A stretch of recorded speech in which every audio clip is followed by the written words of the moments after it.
নিজে আচরি ধর্ম জীবেরই শিখায়, নিজে না করলে ধর্ম জীবকে শিখানো না যায়।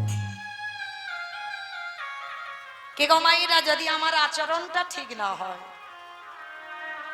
আমার বলা যদি ঠিক না হয়, আমার চলা যদি ঠিক না হয়, আমি যদি সাধুগুরু বৈষ্ণব দেখলে আমি যদি সম্মান দিতে না জানি, আমি যদি আমার পিতামাতাকে শ্রদ্ধা ভক্তি না করি, আমি নিজেই যদি কৃষ্ণ বলে না কাঁদি, তাহলে আমার কথা শুনে কি জীব কিছু শিখবে বলে মনে হয়? ভগবান বিশ্বের স্রষ্টা মালিক এমনি এমনি বাবা দায়িত্ব দিয়ে পাঠায়নি, যা কিছু করাবার মালিক তো তিনি। তাহলে ভগবান নিজে পা ধোয়াচ্ছে কেন না? আপনাদের আমাদের শিক্ষা দিচ্ছে। কি শিক্ষা? যে শিক্ষাটা বাবা আমরা হিন্দু ধর্মের মানুষ, আমরা সনাতন ধর্মের মানুষ, যে শিক্ষাটা আমাদের আগেকার দিনে ছিল, আর এই এখনকার দিনের মেয়েরা আমাদের যত টিভি সিরিয়াল দেখি আর তাদের মতো আচরণ হয়ে যায়। আমরা ভুলে যাচ্ছি সেই পুরানো সংস্কৃতির কথা। কিন্তু মনে রেখো মা, এগুলো আমাদের কর্তব্য। চরণ ধরে বলে যাই, যদি কারণ আমার কথা মনে থাকে, বাড়িতে যদি গুরুজন আসে, সাধুগুরু বৈষ্ণব আসে, সবার আগে বাবা পা ধোবার ব্যবস্থা মা করতে হবে। এগুলো আমার ঠাকুমাদের দেখেছিলাম। বাড়িতে বয়স জ্যেষ্ঠ এলেই, গুরুজন এলেই আগে পা ধোয়া, তারপরে বসার জায়গা। তো যদি বছরান্তর গুরুদেব বা সাধুগুরু বৈষ্ণব নাও পান, অমাইরা যে যার ঘরের বাবা মা তো আছে, যে যার ঘরের শ্বশুর শাশুড়ি তো আছে, চেষ্টা করবেন মা বৎসরে একবার।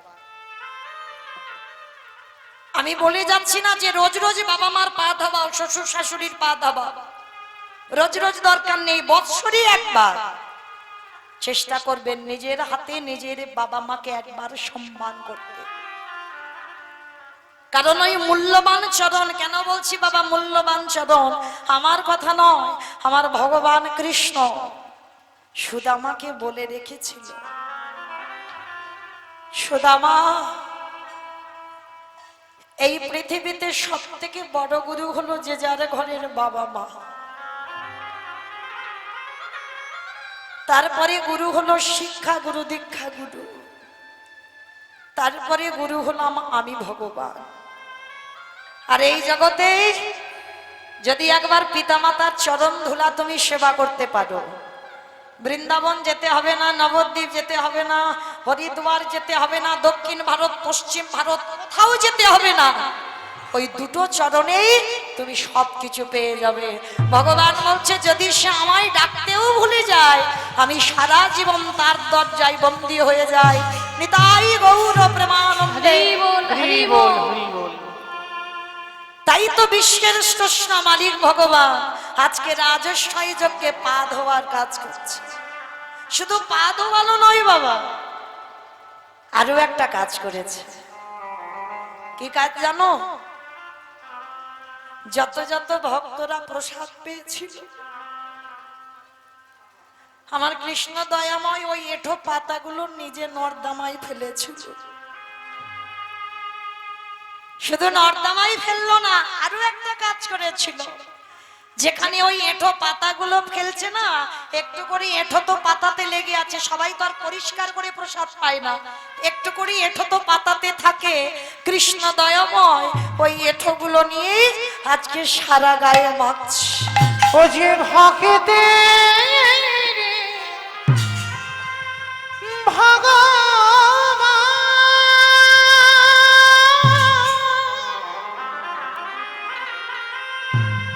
ও যে ভকিত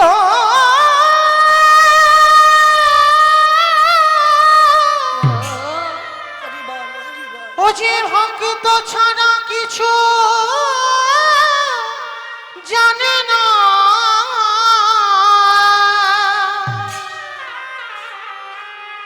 তাই তো যুগে যুগে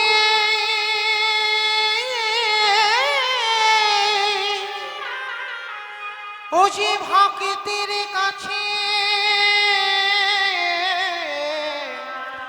ছুটে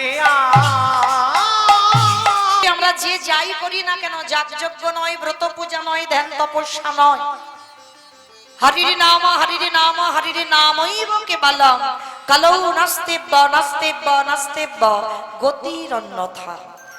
কলির মানুষের হরিনাম ছাড়া কোনো গতি নাই, কোনো গতি নাই, কোনো গতি নাই। আপনারা প্রশ্ন করবেন, মৌমিতা ও সব কীর্তনিয়ারা বলে হরিনাম করো, হরিনাম শোনো, একাদশী করো, ভগবানের চরণে তুলসী দাও, ও সব কীর্তনিয়ারা বলে, আর আপনারা আমরা শুনে সব বাড়িতে চলে যাই। কিন্তু বাবা যতক্ষণ হরিবাসরে থাকি ততক্ষণ মনে থাকে, আর হরিবাসর থেকে চলে গেলে সব ভুলে যায়। কিন্তু মায়েরা চরণ ধরি আমার নিবেদন, শুনতে যখন বসেছেন ওই জায়গাটা বাবা বড় ধন্যাতি ধন্য জায়গা। এই আমার জায়গাটা অনেক পরে, আপনাদের জায়গাটা আগে। যারা এখানে তত্ত্ব জ্ঞানী, যারা শাস্ত্র জ্ঞানী, তারা জানবেন নববিধা ভক্তির মধ্যে বাবা ওইটা তো আগে জায়গা, শ্রবণ পরীক্ষিত মহারাজের জায়গা। আর আজকের এই জায়গাটা যে দাঁড়িয়েছে বাবা, এটা কুমার ব্রহ্মচারী প্রভুপাদ শিল সুখদেব গোস্বামীর জায়গা। এটা প্রথম না, এটা দ্বিতীয়। তাহলে ওই জায়গাটা আগে, ওই জায়গাটা বড় ধন্যাতি ধন্য জায়গা। তাহলে ওই জায়গাতে বসে, পরীক্ষিতের জায়গাতে বসে আমাদের অনুভব করতে হবে, বিচার করতে হবে। এই যে কীর্তনিয়ারা বলে যাচ্ছে মা, হরিনাম ছাড়া কলির জীবের কোনো গতি নাই। ভালো করে একটু বাস্তবে মিলিয়ে দেখেন তো বাবা, সত্যি কি গতি আছে? যে যত বড় ধনী হোক না কেন, যার যত টাকা থাকুক না কেন, যার যত পয়সা থাকুক না কেন, সারা জীবন যদি দিল্লি বোম্বে কাটিয়ে দেয়, কেউ যদি বাবা সারা জীবন সোনার পালঙ্কে ঘুমাচ্ছে, টাকার বিছানায় ঘুমাচ্ছে, তবু কিন্তু মনে রেখো মা, পৃথিবীতে তোমার এরা কেউ আপন নয়। যারা গীতা ভাগবত আশ্রয় করেছো তারা ভালো করে জানবে, যত বলি না কেন বাবা, ছেলে আমারে, মেয়ে আমারে, জায়গায় আমারে, জমি আমারে, বিষয় আমারে, বৈভব ওই যতই আমারে আমার করো না কেন, একেবারে যদি মাসি বেজে যায়, ওরে থাকবে সরকারি খামা। এসেছো একা, তুমি যাবে একা। কি মায়েরা, যেদিন এসেছিলে কাউকে সাথে নিয়ে আসনি, আর যেদিন তুমি মায়ামোহ সংসার ছেড়ে চলে যাবে, সেদিনও তোমার সাথে কেউ যাবে না।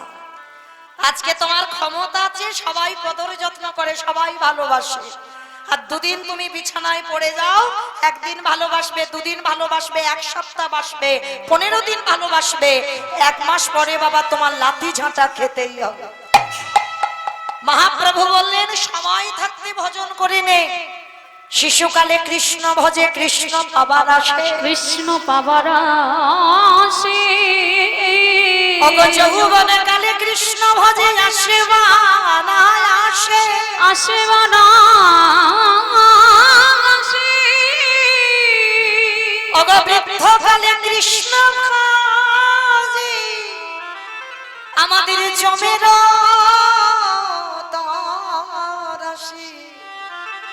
ভজন যদি করতে হয় সকাল সকাল ভজনে নামতে হবে। কি বাবা, 20 ফুলের সেবা হবে না, বাসি ফুলেও সেবা হবে না। সেবা যদি দিতে চাও, ফোটা ফুলে, মানে আজকের ফুটেছে ওই ফুলের সেবা দিতে হবে। তার মানে বুঝতে পারছো আমার কথাটা? একটু মন দিয়ে শুনবেন কেমন? সারাদিন তো সংসারের কর্ম করেছি, আর এই 3টে ঘন্টা একটু দেহ মন প্রাণটা কীর্তনে ঢেলে দেব, শুধু ভগবানের নাম যেন কানে যায়, একটু অনুভব আমরা করি। তাহলে এই যে বাবা আমাদের ভগবান বলছে 20 ফুলের সেবা হয় না, বাসি ফুলের সেবা হয় না, সেবা কোন ফুলে দেবে? আজকের ফোটা ফুল। তার মানে এটা কি, তত্ত্বটা কি? 20 ফুল হলো বাল্যকাল। কি গো মায়েরা, ছোট ছোট বাচ্চারা কীর্তন আসরে বসে বটে, কিন্তু কীর্তনের কিছু বোঝে? শুনতে হয়, শুনে সবাই বসেছে, তারাও বসেছে, কিন্তু কিছু বুঝতে পারছে না। তাহলে এ ফুলের সেবা হচ্ছে না। আবার বাসি ফুল, দন্ত পড়ে যাবে, চুল পেকে যাবে, চামড়া আলগা হবে। স্নান করে ঠাকুরের ঘরে গেলে খিদে পায়, ঘুম পায়, শরীর অলস। এই জিহ্বাতে হরি বল হয় না, হবি বল হয়। মানে এই যে 3টে ঘন্টা বসে থাকবো সেই ক্ষমতাটা তো শরীরে টানে না বাবা। আমার দোষ তো নয়, আমার সময়ের দোষ, তাই না? এ সময়ে সেবা হবে না, তাহলে সেবা যদি দিতে হয় কোন ফুল লাগে? আজকের ফোঁটা ফুল। আর আজকের ফোঁটা ফুল সময় আমাদের এই যৌবনে কাল। কি গো, যেদিন আমার গোবিন্দ বৃন্দাবন ছেড়ে মথুরায় চলে গেল, আপনারা জানেন বাবা মাথুর লীলায় রাধারানীর দশমী দশা। গোবিন্দ মথুরায় চলে গেল, রাধারানী সখীদেরকে ডেকে বলেছিল, ললিতা রে, আমার বধূ যে ব্রজ ছেড়ে মথুরায় চলে গেল, কিন্তু আবার যেদিন আমার বধূ বুঝে আসবে, সেই দিনে যদি আমার দেহে যৌবন না থাকে, বলে বলে ও ললিতা আমি কি দিগে গোবিন্দ গোবিন্দ সেবা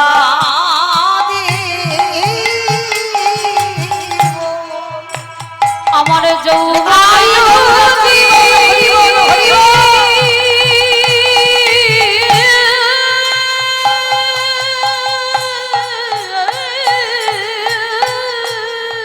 ওই জন্য সময় থাকতে বোঝে না। আমার যৌবন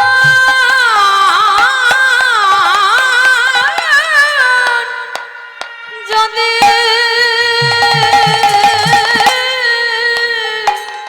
রাধে ওরে ফুরায়ে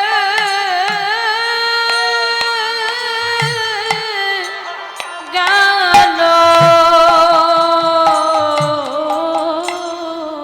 ললিতা ওরে ললিতা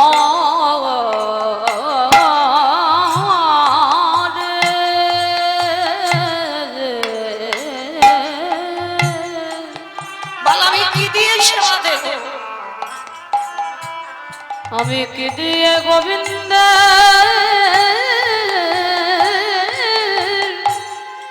সেবা করি? আস্তে। তাহলে বাবা ঠাকুর ফোঁটা ফুল মানে আমাদের যৌবন কাল, আর এই যৌবন কালে সেবা দিলে তবে তৃপ্তি পাওয়া যায়। তাহলে সময় থেকে ভজনে নামতে হবে, অসময়ে হলে হবে না। তো আজকের বাবা যারা কীর্তনটা দিয়েছে ভালো করে ভেবে দেখেন তো, তারা তো বুঝেছে যে যাই করি না কেন হরিনাম হচ্ছে ভব পারাপারের সম্বল। কেন জানি না বাবা, আপনাদের এই বাঁকুড়া জেলাতে নিয়ম আছে কিনা, তবে আমার ডায়মন্ড হারবার এলাকায় নিয়ম আছে।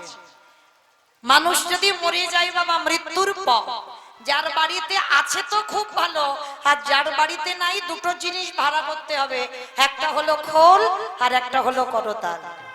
আর ওই পিছনে বাজাতে বাজাতে যায় না, বলো হরি বলো হরি।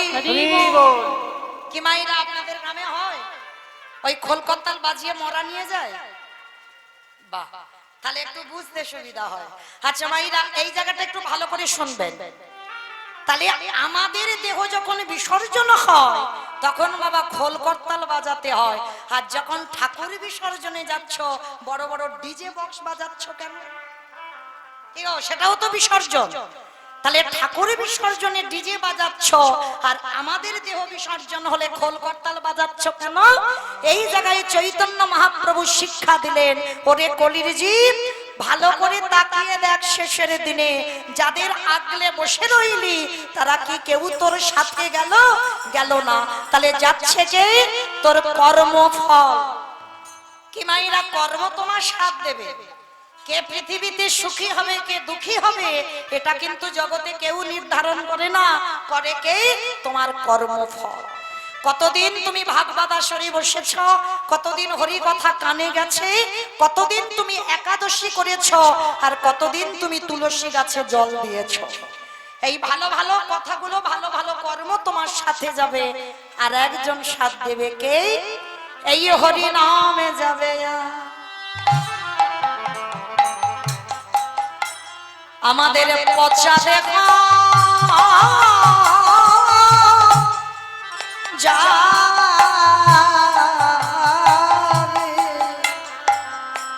যেদিন তুমি ভাবো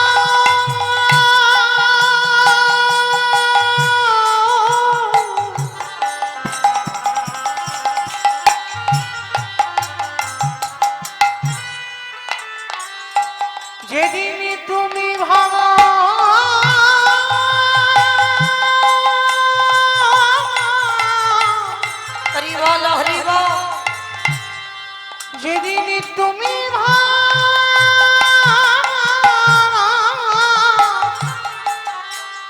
ওই ভাব পারে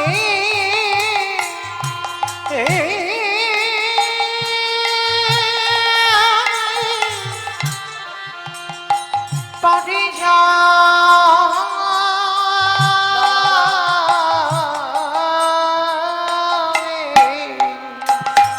সেই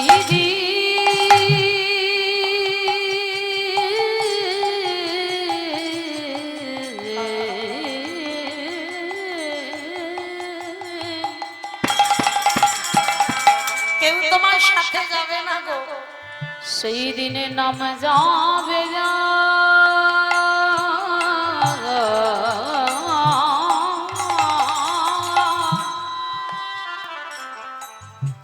আর এই পচা দেহ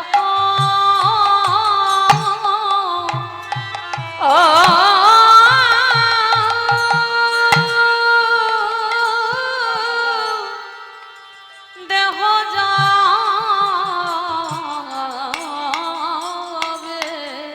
যাবে। তাহলে চলেন সবাই আমরা গুরুপাদ পদ্ম হৃদয়ে ধরে একটুখানির জন্য যাব বাবা শ্রীধাম নদিয়া নবদ্বীপ ধাম। আপনারাই বলেন বাবা গৌরচন্দ্রিকা করা যাবে না, তবু একটুখানি যেতেই হবে। সে যে যাই বলুক না কেন বাবা, কারণ একটাই কথা, সংকীর্তন পিতা হলেন শ্রীকৃষ্ণ চৈতন্য, সংকীর্তন যজ্ঞে তারে যেই ভজে সেই বড় ধন্য। তাহলে কীর্তনের প্রারম্ভে যদি আমার চৈতন্য দেবকে ডাকা না হয়, আগে মা বুঝতে হবে আমাদের প্রত্যেকটা কথা। সত্যতে নারায়ণ, ত্রেতাতে রামচন্দ্র, দাপরে কৃষ্ণ, আর কলিযুগে হলেন শ্রীকৃষ্ণ চৈতন্য মহাপ্রভু। তাহলে বাবা আমাদের ভগবান তো চৈতন্য মহাপ্রভু, কৃষ্ণ নয়, নারায়ণ নয়, রামচন্দ্র নয়, সেটা যুগের পরিবর্তন হয়েছে। তাহলে আমাদের যুগের ভগবান আমার চৈতন্য মহাপ্রভু।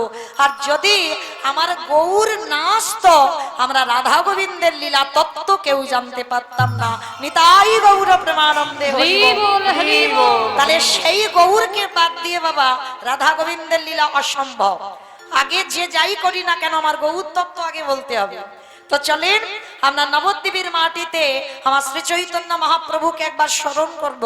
আর যেদিনে প্রভু এসেছিলেন, নদিয়ার অবস্থাটা কেমন ছিল জানো? এই যেমন আজকে দেখেন, অন্যান্য দিনে মা এত ভক্ত পদধূলা এখানে থাকে না, থাকে কি? মানে কোনো অনুষ্ঠান হবে তো এমন ভক্ত পদধূলা, না হলে কিন্তু প্রতিনিয়ত নয়। কার ডাকে এসেছিল?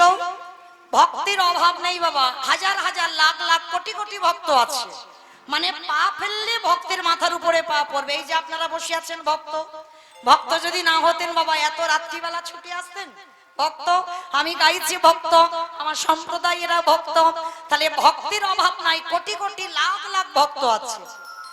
আর এত ভক্ত থাকা সত্ত্বেও কৃষ্ণ গৌর হয়েছিল শুধু একজনের ডাকে। তিনি কে? না শান্তিপুরের মাটিতে বুড়ো অদ্বৈত আচার্য গোসাই। অমাইরা অদ্বৈত আচার্য গোসাই চেনো তো?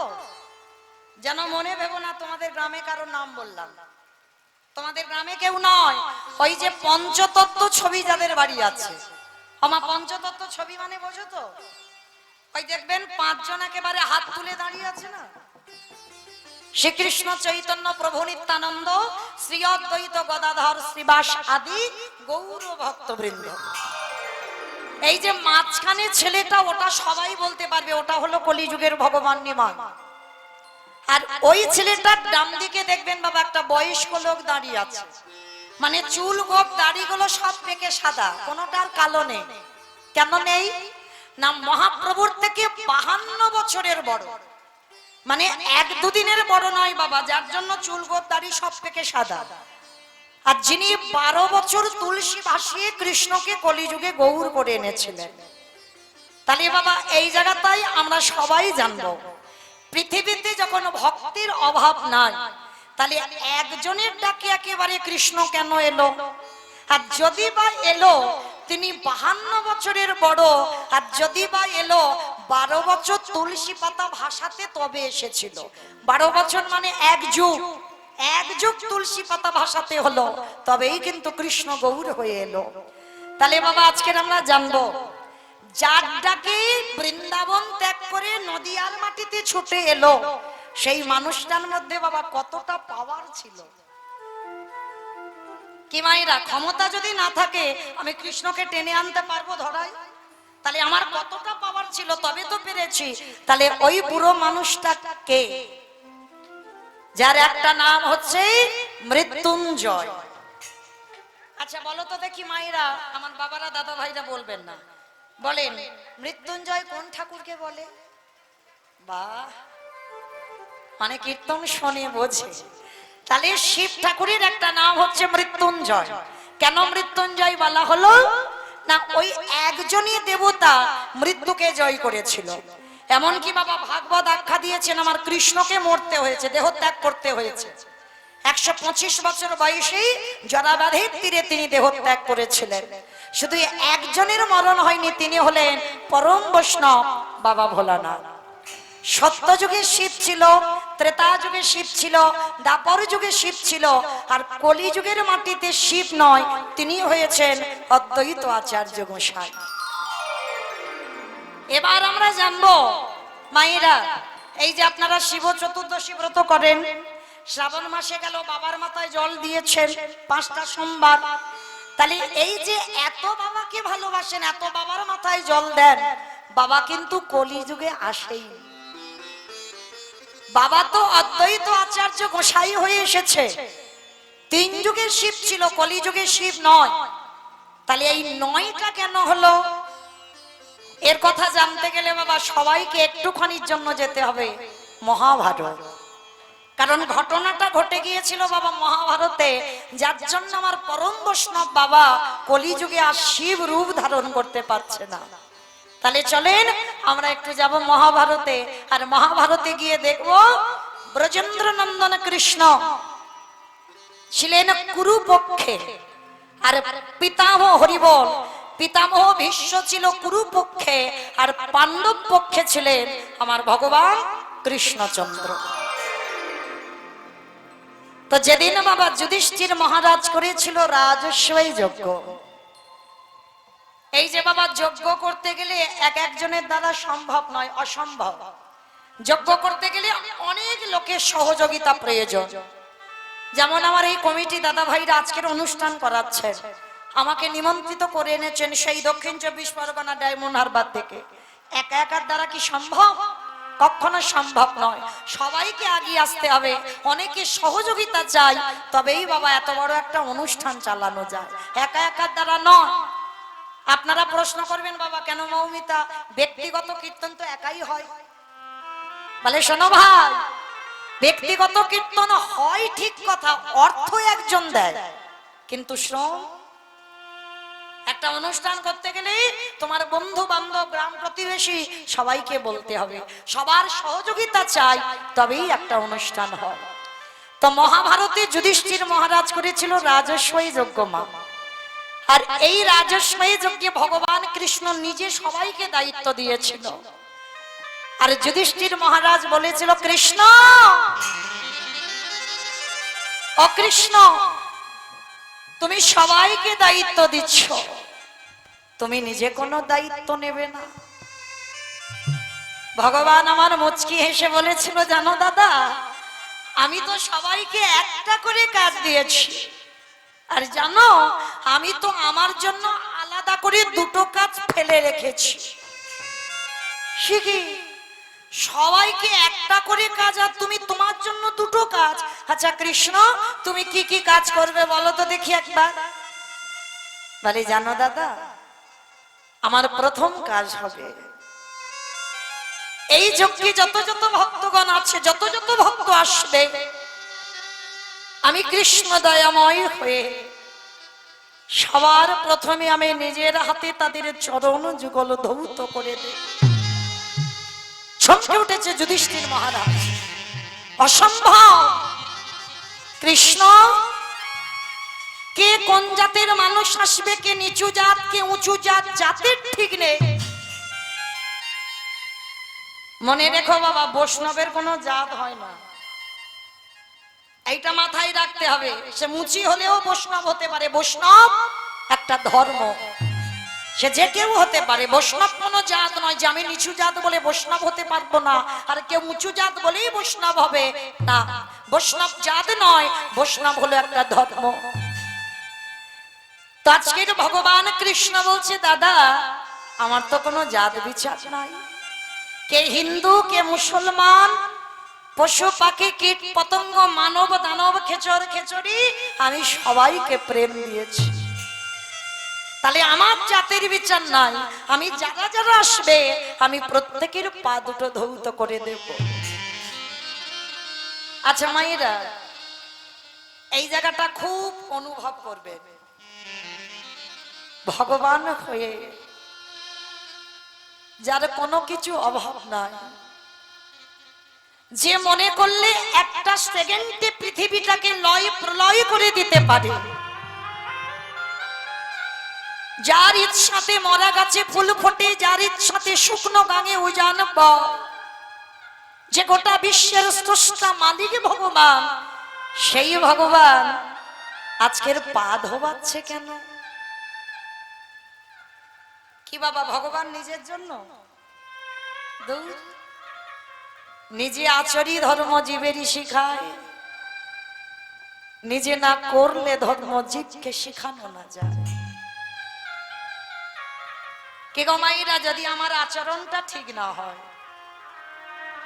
আমার বলা যদি ঠিক না হয়, আমার চলা যদি ঠিক না হয়, আমি যদি সাধুগুরু বৈষ্ণব দেখলে আমি যদি সম্মান দিতে না জানি, আমি যদি আমার পিতামাতাকে শ্রদ্ধা ভক্তি না করি, আমি নিজেই যদি কৃষ্ণ বলে না কাঁদি, তাহলে আমার কথা শুনে কি জীব কিছু শিখবে বলে মনে হয়? ভগবান বিশ্বের স্রষ্টা মালিক এমনি এমনি বাবা দায়িত্ব দিয়ে পাঠায়নি, যা কিছু করাবার মালিক তো তিনি। তাহলে ভগবান নিজে পা ধোয়াচ্ছে কেন? না আপনাদের আমাদের শিক্ষা দিচ্ছে। কি শিক্ষা? যে শিক্ষাটা বাবা আমরা হিন্দু ধর্মের মানুষ, আমরা সনাতন ধর্মের মানুষ, যে শিক্ষাটা আমাদের আগেকার দিনে ছিল, আর এই এখনকার দিনের মেয়েরা আমাদের যত টিভি সিরিয়াল দেখি আর তাদের মতো আচরণ হয়ে যায়, আমরা ভুলে যাচ্ছি সেই পুরানো সংস্কৃতির কথা। কিন্তু মনে রেখো মা, এগুলো আমাদের কর্তব্য। চরণ ধরে বলে যাই, যদি কারণ আমার কথা মনে থাকে, বাড়িতে যদি গুরুজন আসে, সাধুগুরু বৈষ্ণব আসে, সবার আগে বাবা পা ধোবার ব্যবস্থা মা করতে হবে। এগুলো আমার ঠাকুমাদের দেখেছিলাম, বাড়িতে বয়স জ্যেষ্ঠ এলেই, গুরুজন এলেই আগে পা ধোয়া, তারপরে বসার জায়গা। তো যদি বছরান্তর গুরুদেব বা সাধুগুরু বৈষ্ণব নাও পান, অমাইরা যে যার ঘরের বাবা মা তো আছে, যে যার ঘরের শ্বশুর শাশুড়ি তো আছে, চেষ্টা করবেন মা বৎসরে একবার। আমি বলে যাচ্ছি না যে রোজ রোজ বাবা মার পা ধোয়া, শ্বশুর শাশুড়ির পা ধোয়া রোজ রোজ দরকার নেই, বৎসরে একবার চেষ্টা করবেন নিজের হাতে নিজের বাবা মাকে একবার সম্মান করতে। কারণ ওই মূল্যবান চরণ, কেন বলছি বাবা মূল্যবান চরণ, আমার কথা নয়, আমার ভগবান কৃষ্ণ সুদামাকে বলে রেখেছিল, সুদামা এই পৃথিবীতে সব থেকে বড় গুরু হলো যে যার ঘরের বাবা মা, তারপরে গুরু হলো শিক্ষা গুরু, দীক্ষা গুরু, তারপরে গুরু হলাম আমি ভগবান। আর এই জগতে যদি একবার পিতামাতার চরণ ধুলা তুমি সেবা করতে পারো, বৃন্দাবন যেতে হবে না, নবদ্বীপ যেতে হবে না, হরিদ্বার যেতে হবে না, দক্ষিণ ভারত পশ্চিম ভারত কোথাও যেতে হবে না, ওই দুটো চরণেই তুমি সবকিছু পেয়ে যাবে। ভগবান বলছে যদি সে আমায় ডাকতেও ভুলে যায়, আমি সারা জীবন তার দরজায় বন্দী হয়ে যাই। নিতাই গৌর প্রেমানন্দে। তাই তো বিশ্বের স্রষ্টা মালিক ভগবান আজকে রাজস্বী যজ্ঞে পা ধোয়ার কাজ করছে। শুধু পা ধোয়ানো নয় বাবা, আরো একটা কাজ করেছে। কি কাজ জানো? যত যত ভক্তরা প্রসাদ পেয়েছিল, আমার কৃষ্ণ দয়াময় ওই এঁঠো পাতাগুলো নিজে নর্দমায় ফেলেছিল। শুধু নর্দমাই ফেললো না, আরো একটা কাজ করেছিল। যেখানে ওই এঁঠো পাতাগুলো ফেলছে না, একটু করে এঁঠো তো পাতাতে লেগে আছে, সবাই তো আর পরিষ্কার করে প্রসাদ পায় না, একটু করে এঁঠো তো পাতাতে থাকে। কৃষ্ণ দয়াময় ওই এঁঠোগুলো নিয়ে আজকে সারা গায়ে মাখছে। ও যে ভক্তে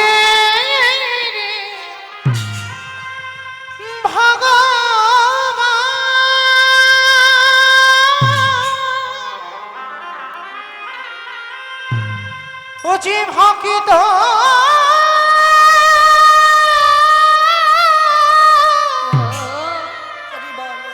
ও যে ভক্ত ছাড়া কিছু জানে না,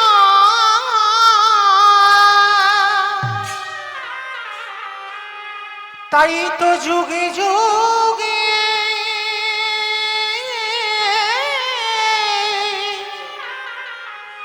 ও যে ভক্তের কাছে ছুটে আসে।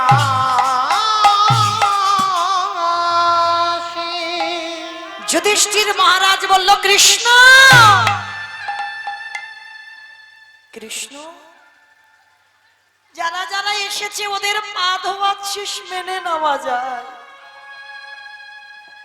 যারা যারা এসেছে প্রত্যেকের এঁঠো পাতা তুলে ফেলছিস, মেনে নেওয়া যায়। কিন্তু কৃষ্ণ,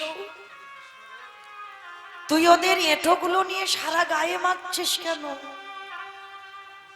কথাটা শুনে আমারে ভগবান বললেন, দাদা গো, এই জগতে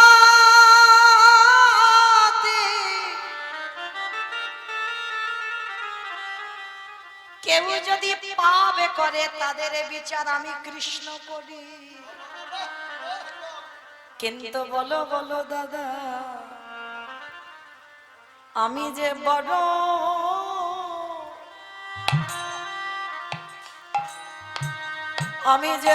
মহাপাপী, আমি যে সকল জীবে নিতাই গৌর।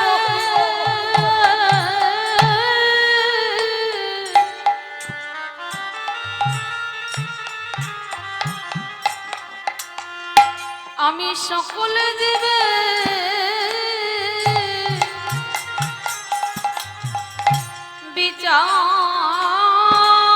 বিচার করি,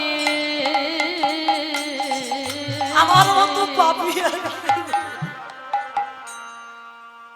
আমি যে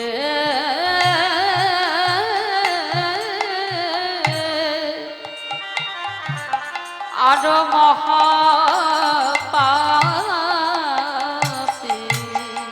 যুধিষ্ঠির দাদা বলছে, কৃষ্ণ তুই নিজেকে বলছিস পাপী? বলে, দাদা আমি শুধু পাপী না, আমি তো মহাপাপী। সে কি কৃষ্ণ, তুই মহাপাপ করেছিস? বলে, হ্যাঁ দাদা, আমি মহাপাপ করেছি। কবে জানো? এই কৃষ্ণ অবতারে নয়, আমি যে পাপটা করেছিলাম ত্রেতা যুগে রঘুপতি রামচন্দ্রের অবতার। রাম অবতারে পাপ করেছিস? বলে, হ্যাঁ। বলে, কি পাপ করেছিস কৃষ্ণ? বলে, কেন? যেদিন আমি ছিলাম রঘুপতি রামচন্দ্র, আমি নিজের হাতে মণিপুত্রকে বধ করেছিলাম। ও বাবা, মণিপুত্রকে বধ করেছিস, সে কে? বলে, সে কে জানো না দাদা? যিনি হলেন বিশ্বের সবার মুনির ছেলে, যার নাম রাবণ রাজা। তা যেই না নামটা শুনেছে যুধিষ্ঠির মহারাজ চমকে উঠেছে। কৃষ্ণ, রাবণ, ওই রাবণকে মেরে রামচন্দ্রের পাপ হয়েছে, তুই তো হাসির কথা শোনালি। বলে, দাদা জগতে জানে না যারা তারাই হাসে, কিন্তু যারা জানে তারা কোনোদিন হাসে না।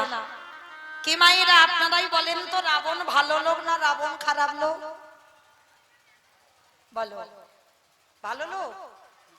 মায়ের মাথার গন্ডগোল হয়েছে, বলে ভালো লোক। আমার সবাই এক কথা বলছে, ভালো লোক ভালো লোক, মানে তবু জেদ ধরে বসে আছে, বলে ভালো লোক। হরি বল। আচ্ছা এই দিকের মায়েরা কে বলেন, রাবণ ভালো লোক না খারাপ? এদিকেও ভালো। আর আপনারা তো তত্ত্বজ্ঞানী, সব জায়গা যান, আপনারা ভালো চিনবেন। ভক্ত এখানে এতজন আছে বাবা, দু রকমের ভক্ত, একটা অন্তর জগতের, একটা বহির জগতের। বাইরের জগতের ভক্তরা বলবে রাবণ খারাপ। কেন খারাপ? ওই যে ভগবানের বউ চুরি করে আনলো। কি গো, রামায়ণ তো মিথ্যে বলছে না, আমরা নিজের চোখে পড়ছি। তাহলে যে ভগবানের বউ চুরি করে আনে সে জীবনে ভালো লোক হয়? কিন্তু না, মনে রাখতে হবে, তলিয়ে ভাবার নাম হলো তত্ত্ব। নারকেল দেখেছেন বাবা, নারকেলের উপরটা কত শক্ত, আর নারকেলের কত রকম ভাবে ছাড়াতে হবে বাবা, তবে সে আসল জিনিসটা পাওয়া যাবে। হ্যাঁ, উপরে ছোবড়া আছে, তারপরে নারকেলটা পাবে, শক্ত জিনিসটাকে ভাঙতে হবে, তারপরে সাদা মতো নারকেলটা পাবে। ঠিক কীর্তন জিনিসটা এমন, শুধু উপর থেকে কীর্তন শুনলে হবে না, ভিতরে যেতে হবে। এই যে যারা যারা শুধু চোখে দেখতে পেল সীতামাকে চুরি করে রাবণ নিয়ে গেল, কিন্তু এইটা দেখলে হবে না, আগে জানতে হবে রাবণের একটা নয়, দুটো নয়, তিনটে নয়, 10টা নয়, 100টা নয়, 10,000 বউ ছিল। তাহলে যে রাবণের 10,000 বউ, তাহলে বাবা নিশ্চয়ই তার একটা ঘর ফাঁকা ছিল। কি বাবা ছিল তো? 10,000 বউ মানে ওই গুনে গুনে 10,000 ঘর তো নয়, সোনার লঙ্কা। আর লঙ্কার রাজা ছিল রাবণ, তাহলে এক্সট্রা বাবা অনেক ঘর ছিল। তাহলে সীতামাকে যখন চুরি করে নিল, যদি ভোগ করার ইচ্ছা থাকবে তাহলে পারতো না রাবণ তার ঘরের মধ্যে রেখে দিতে? কি গো, পারতো তো? তাহলে রেখেছিল কোথায়?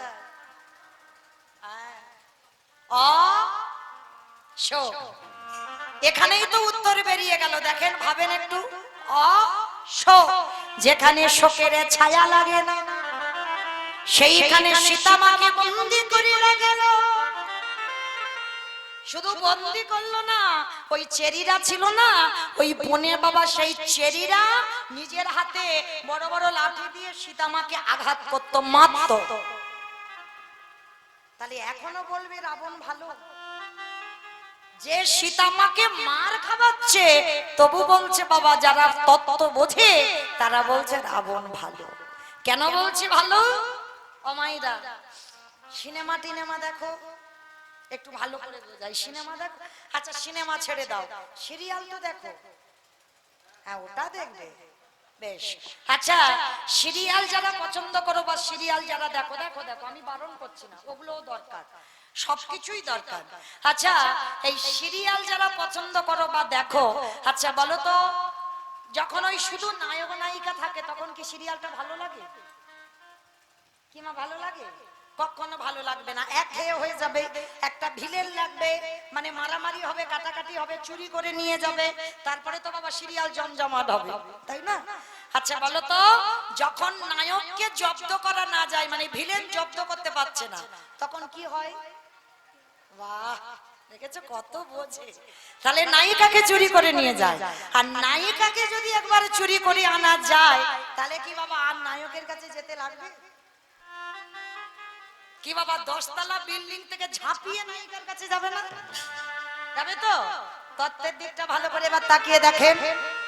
আমার রামচন্দ্র যদি নায়ক হয়, আরে সীতামা যদি নায়িকা হয়, আরে রাবণ রাজা যদি ভিলেন হয়, কিছুতে নায়ককে জব্দ করতে পারছে না, কিছুতে রাবণ রামকে মারতে পারে না। এইবারে চক্রান্ত করে ওই নায়িকার সীতামাকে চুরি করে আনলো। শুধু চুরি না, চেরির দ্বারা মার খাওয়াচ্ছে। কেন? ওই যত সীতামা ওই নায়কের নাম ধরে ধরে কাঁদবে, হে রামে আগেবারে দেখা দাও, রামে আগেবারে বাঁচাও। আরে যতবারই এই লঙ্কাতে বসে হারানা হারানা করবে, আরে কি আমার রামচন্দ্র থাকিতে পারিবে ওই সাধু সমুদ্র তেরো নদী পার করি আমার সোনার লঙ্কার মাটিতে আসবে? মন্দোদরি, সবাই তো ভগবানের কাছে যেতে চায়, আমি যাব না, ওরে আসতে হবে আমার কাছে।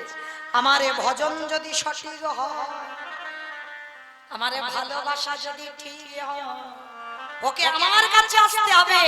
আরে হ্যাঁ গো মন্দোদরি, যেদিন আমার কাছে আসবে সেদিনে যদি আমার রাজ্যে খরা দেখা দেয়, বাবা খরা মানে বুঝো তো, মানে জল, মানে খাল বিল নদী নালা পুকুর ঘাট কুয়ো কোথাও জল নেই, মানে লঙ্কা শুকনো। ওগো মন্দোদরি, সেদিনে যদি আমার রাম আসে, সেদিনে তারে চরণ যুগলে তুমি কি দিয়ে ধোবাবে? কি গো, তোমার চোখের জল তো অপচয় করে দিচ্ছ, কিন্তু আমি করি না কেন জানো? ধরে রেখে দিয়েছি। কেন? যেদিনই আমার রামচন্দ্র আসবে আমি কি করব জানো? আমার চোখের জলে চলো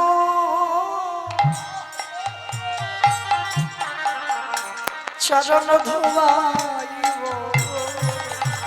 নিতাই গৌর হরি ওগো রাম দয়া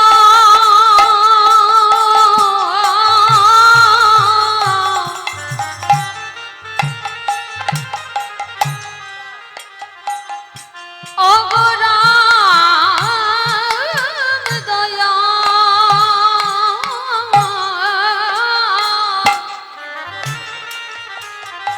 দয়া করো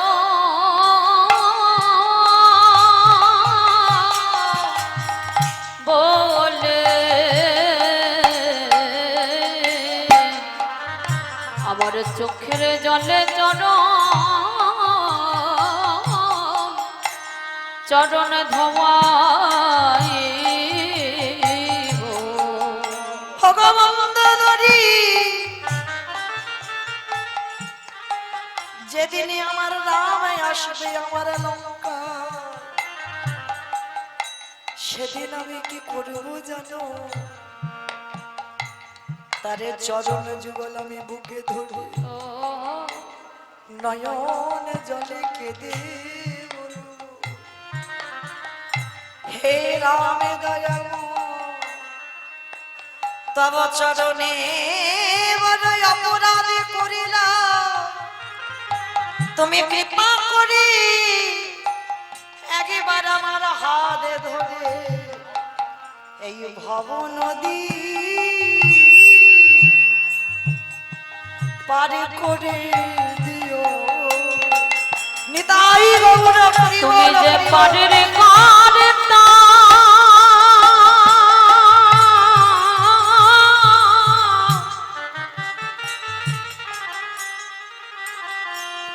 তুমি যে পারের কারতা জেনে বারতা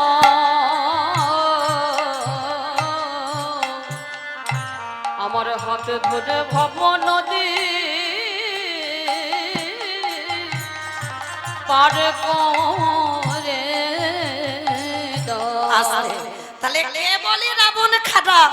আর সেই রাবণকে মেরেছিল রঘুপতি রামচন্দ্র, আর মেরে কি হয়েছে বাবা? রামচন্দ্রের মাথা থেকে পা পর্যন্ত পাপী হয়ে গেল। আর সেই পা ধুচ্ছে কবে? কৃষ্ণ অবতারে যুধিষ্ঠির রাজস্বয় যজ্ঞে। তাহলে বাবা যারা যারা আমরা শুনছি কীর্তন, এইটুকু শুনে কি অনুভব করলাম? অজান্তে তো আমরা ভক্তরা অনেক পাপ কাজ করি। যারা যারা আমরা পাপী হয়ে আছি, যদি দুয়ারে একজন সাধুগুরু বৈষ্ণব আসে, তাদের চরণ যুগল ধৌত করাও। তাও যদি না পারো, বৈষ্ণবদের এঁঠো পরিষ্কার করো। তাও যদি না পারো, ওই বৈষ্ণবদের এঁঠো একটু ভালো করে গায়ে মেখে। আর যদি নিতে পেরেছ, কোটি কোটি জন্মের অজানা পাপ থেকে আপনারা আমরা মুক্তি পাবো পাবো পাবো। নিতাই গৌর হরি বল হরি হরি বল। বল হরি বল। তাই তো কৃষ্ণ দয়াময় যজ্ঞের দরজায় দাঁড়িয়েছে, ছোট বড় বিচার করছে না, সবার পা ধোবাচ্ছে আর ওই যজ্ঞের ভিতরে ঢোকাচ্ছে। মানে অগ্নিদেব, পবনদেব, বরুণদেব, ইন্দ্রদেব, অগ্নিদেব সবাই পরপর আছে, শিব দুর্গা সব পরপর দাঁড়িয়ে আছে। এমন সময় বাবা জগজ্জননী মা দুর্গা আমার বাবা ভোলানাথকে ডাকছে, প্রাণনাথ, ও প্রাণনাথ, আর দেরি নয়, চলো কৃষ্ণ পা ধোবাবে, পাটা ধুইয়ে নি চলো। ভোলানাথ একটু মৃদু হেসে বলছে, পার্বতী, আমার মনে হয় তোমার মাথাটা একেবারে গেছে। হ্যাঁ গো, কৃষ্ণ পা ধোবাবে আর আমার পা দুটো বাড়িয়ে দেবো? শোনো, তোমার যদি এত ধোবার ইচ্ছা হয় তো তুমি লাইনে দাঁড়াও, আমার পা আমার কৃষ্ণ ধোয়াতে পারবে না। এই বলে ভগবান কি করেছে, সবার পা ধোবাচ্ছে, আর বাবা ভোলানাথ লাইন থেকে বেলাইনে চলে গেছে। মানে বেটা লাইনে নেই, বেলাইনে গেছে। আর আড়ালে গিয়ে কি করেছে জানো, কৃষ্ণের চোখে ধুলো দেবে বলে আড়ালে গিয়ে দুম করে একটা কুকুর হয়ে। কত বোকা দেখো, বৈষ্ণব হয়ে, ত্রিলোকের বড় বৈষ্ণব হয়ে কত বোকা। হ্যাঁ গো, মানুষ মানুষের চোখে ধুলো দিতে পারে, আমার ভগবানের চোখে ধুলো দেওয়া যায় কি মাইরা যায়? কে কীর্তন শুনছে, কে শুনছে না, কে শুধু পাখার বাতাস খেতে এসেছে, কে বাবা গরমে হাঁসফাঁস করছে, আর বার কে বসে বসে। আমি দেখতে পাচ্ছি না, আমি দেখবো কি করে? মানে আমি তো কাছাকাছি যেগুলো আছে মোটামুটি দেখতে পাচ্ছি, কিন্তু ওই যে ছেলেটা বাঁকা করে বাঁশি ধরে আছে, কি গো, খাতা কলমে হিসেব করে সময় মতো ঘরে পৌঁছে দেবে, আমার কিছু বলতে হবে না। তো এইবার মানুষ মানুষকে ঠকায়, কিন্তু ভগবানের ঠকানো অত মুখের কথা নয়। দেবরাজ ইন্দ্রের ছিল সহস্র চোখ, সেই যে গৌতম মুনির স্ত্রী অহল্যা সতীত্ব নাশ করেছিল, যার জন্য গৌতম মুনি অভিশাপ দিয়েছিল তোর সর্বাঙ্গে হবে ভোগ চিহ্ন, আর সেটা পরবর্তীতে আশীর্বাদে হয়েছে সহস্র চোখ। ইন্দ্রের শরীরে সহস্র চোখ, কিন্তু বাবা আমার ভগবানের শরীরে আরো চোখ বেশি, মানে চারদিকে ঘুরে ঘুরে বেড়াচ্ছে, কে কি করছে দেখি, হরিবাসরে বসে। আজকের কি করেছে, ভোলানাথ কুকুর হয়ে আসছে, আর ভগবান নিচু হয়ে পা ধোয়াচ্ছে। মা, পা কি দাঁড়িয়ে দাঁড়িয়ে ধোয়ানো যায়? মাথাটা তো নিচু করতে হবে। তা কৃষ্ণ হেড হয়ে পা ধোয়াচ্ছে, আর বেটা বৈষ্ণব ঠাকুর কি করেছে জানো, পিছন থেকে কুকুর হয়ে গুটি গুটি পায়ে আসছে। কৃষ্ণের চোখে ধুলো দিয়ে যজ্ঞের ভিতরে ঢুকে যাবে, কিন্তু ঢুকবে কোথা থেকে? এই কৃষ্ণের পায়ের মাঝখানটা ফাঁকা মতো দেখেছে, আর কৃষ্ণ হেড হয়ে পা ধোয়াচ্ছে, আর বাবা পিছন থেকে এসে সবে মাত্র মাথাটাকে, আর যেই না মাথাটা দেবা, আমার কৃষ্ণ তার তো চালাকের শেষ নেই, একেবারে হাঁটু দুটো কুকুরের কানের কাছে চেপে। এইবার দেখ কেমন লাগে। আর যেই না কানের কাছে চেপে ধরেছে, কুকুর কি করবে? কেউ কেউ করবে না, বারবার বলছে কৃষ্ণ ছেড়ে দে, কৃষ্ণ ছেড়ে দে, কৃষ্ণ ছেড়ে। বলে ছাড়বো বলে ধরি নাই,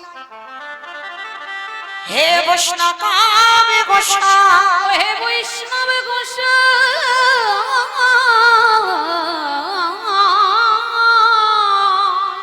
তোমার মতো বৈষ্ণবীর দুটো পা ধোয়ালে বোধহয় কম হতো, তাই তো কৃপা করে করুণা করে আমার জন্য আরো এক্সট্রা দুটো জুড়ে দিয়েছো। বুঝতে পেরেছো? শিব ঠাকুরের কটা পা? শিব ঠাকুরের কটা পা? দুটো পা। আর কুকুরের কটা পা?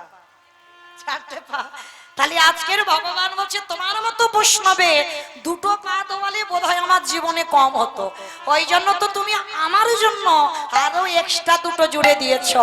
এবারে দাহু দাহু চাচা পা দায়ে না বলে বৈষ্ণব গোসাই, দাও দাও চরণ বাড়ায় না। বলি আরে তো চাচা ছাড়িব না বলে দাও দাও চরণ বাড়ায় দাও। আমি এই প্রতিজ্ঞা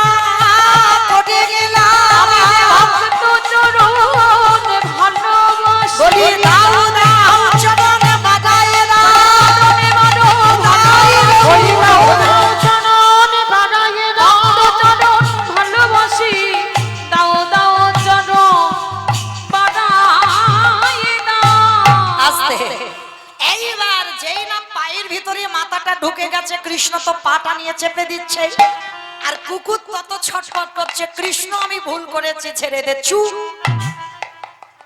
এইবার খালি দেখে যাও আমি কি করি।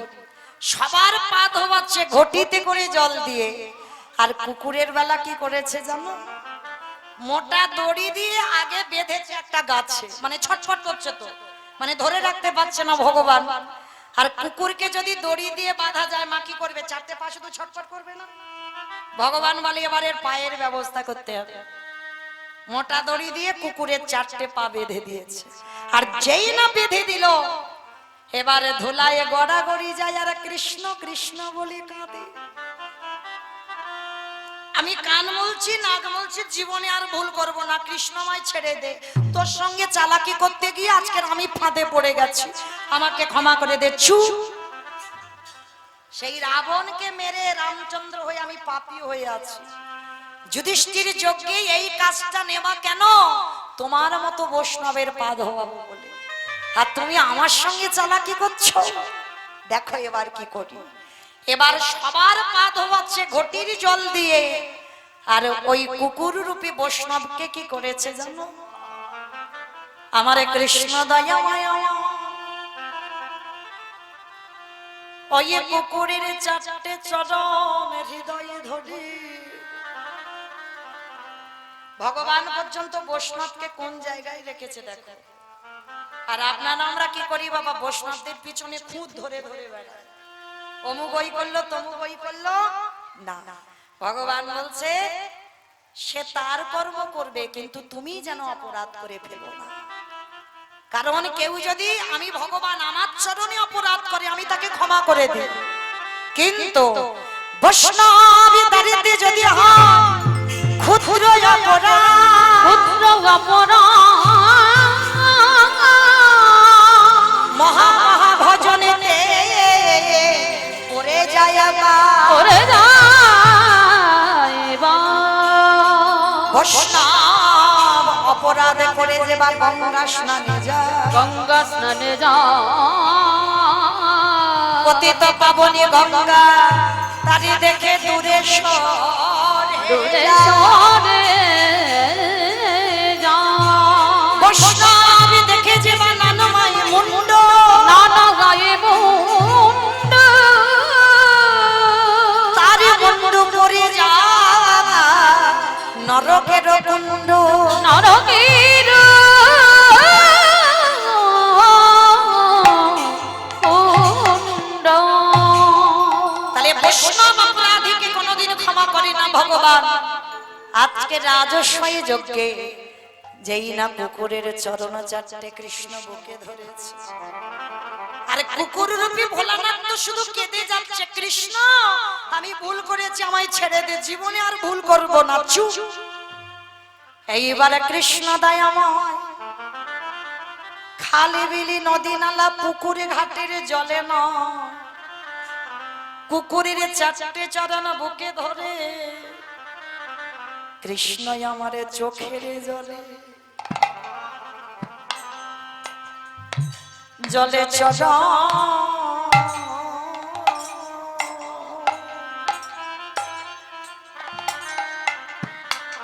ওগো চরণ ধোবা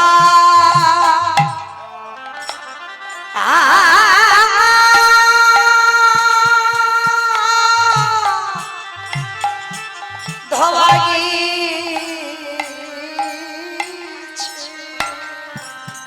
হে বৈষ্ণবী কৃপা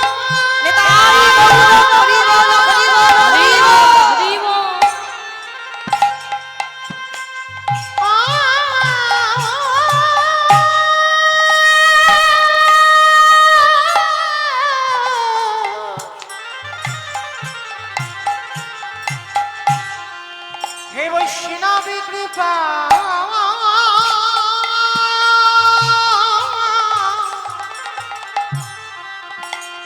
কৃপা করো বলে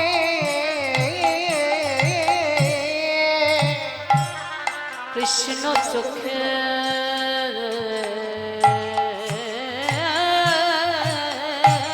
জলে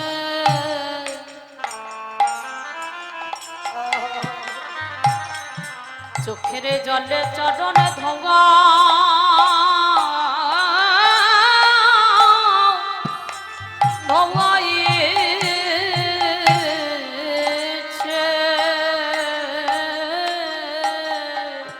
ওগো যে কাঁদিলে সারা সারা বিশ্ব কাঁদি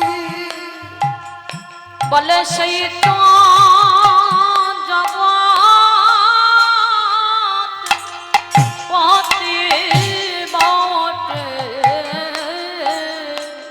বলি যারে রূপে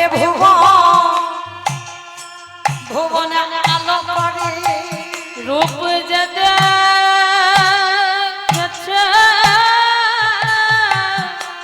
সেই তো বলি যে যেন ভক্তের জন্য আমার ভগবান কাঁদি সে যে ভক্ত বংশা কল্প আজ ভক্ত চরণ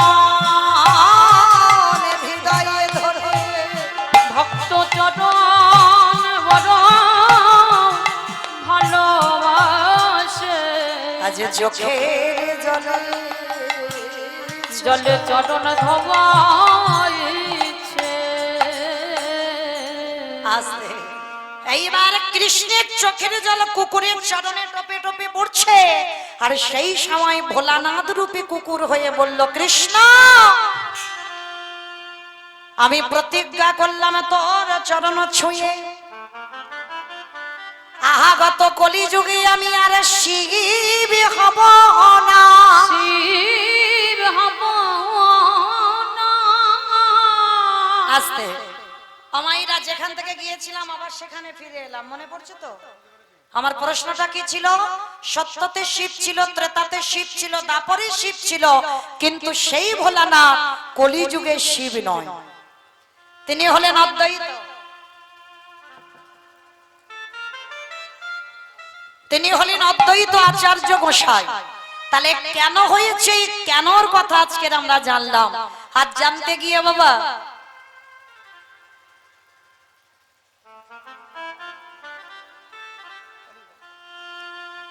কেনর কথা জানতে গিয়ে একটু আমাদের রামায়ণ মহাভারতে যেতে হলো না হলে তো আমরা বুঝতে পারতাম না তাহলে রাজস্বী যজ্ঞে কৃষ্ণের চোখের জল ভোলানাথের চরণে পড়লো আর সেদিন ভোলানাথ প্রতিশ্রুতি করেছিল কৃষ্ণ আগত কলিকালে আমি শিব নয় হব অদ্বৈত আচার্য গোসাই আরে তুই আমার কৃষ্ণ নয় তুই হবি নদীর নিমাই চাঁদ নদিয়ার নিমাই আমি 12 বছর তুলসী ভাসিয়ে তোকে ডাকবো তোর থেকে 52 বছরের বড় হব আর শোন যেদিন তুই ওই বৃন্দাবন থেকে নদিয়ায় নামবি আমি শান্তিপুর থেকে তোর সঙ্গে দেখা করতে যাব আরে যেদিন তুই আর আমি মুখোমুখি হব আজ রাজস্বী যজ্ঞে যেমন তোর চোখের জল আমার চরণে পড়ল এই কুকুর যেমন তোর কাছে ঋণী হয়ে গেল এই ঋণ আমি সেই দিন শোধ করব যেদিন কলিযুগে তুই গৌর হবি আমি হব অদ্বৈত আচার্য গোসাই যেদিন মুখোমুখি দুজনের দর্শন হবে ওরে এমনি করে চরণ ধোবাইব যেদিন নিমাই হবি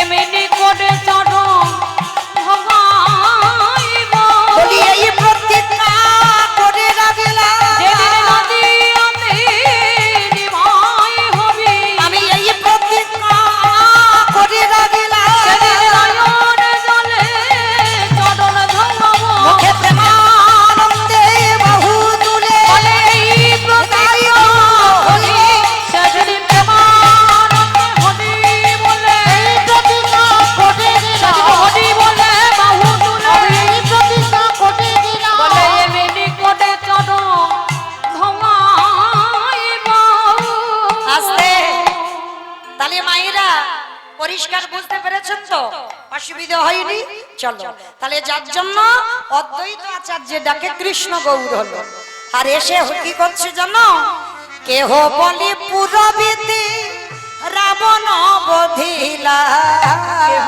বলে পুরাবেতি। আস্তে। বাবা এগুলো আমার বাঁধানো গান নয়, মহাজনী পদাবলী বৈষ্ণব পদাবলী। তো মাইরা এই মহাজনেদের পদাবলী শুনতে গেলে আমা উলু কই? মাঠে মাঠে মাঠে খুঁজতে গেছো উলু? দাও দেখে একটু উলুর ধ্বনি। কেহ বলি পুরবিতে রাবণ বধিলা। কেহ বলে পুরাবেতি আমারে গোড়ারি। গুনা গুনা গুনা গোড়ারি।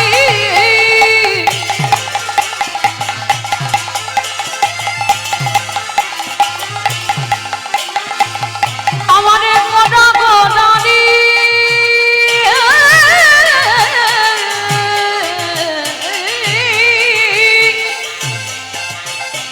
ওই নদী আর হৃদয় গৌর হইতে গোড়া। আমার আমার প্রাণের গোড়া। কেহ বটে পুরাবেতে রাবণ বধিলা। আজি গোলকের বৈভবে লীলা প্রকাশ করিলা। ওই গোলকের বৈভব লীলা প্রকাশ করিলা। ওই গোলকেরা ওই ভাবে লীলা প্রকাশ করিলা। শ্রী রাধারে ভাবে গোডায় অবতাঙ্গা। শ্রীরাধারে ভাবে রে গোড়া অবতার। শ্রীরাধারে ভাবিয়ে গোড়ায় অবতার।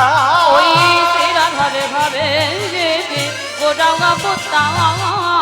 হরে কৃষ্ণ নামে গৌর করিলা প্রচার। ওই হরে কৃষ্ণ নামে গৌ করিলা প্রচার। ওই হরে কৃষ্ণ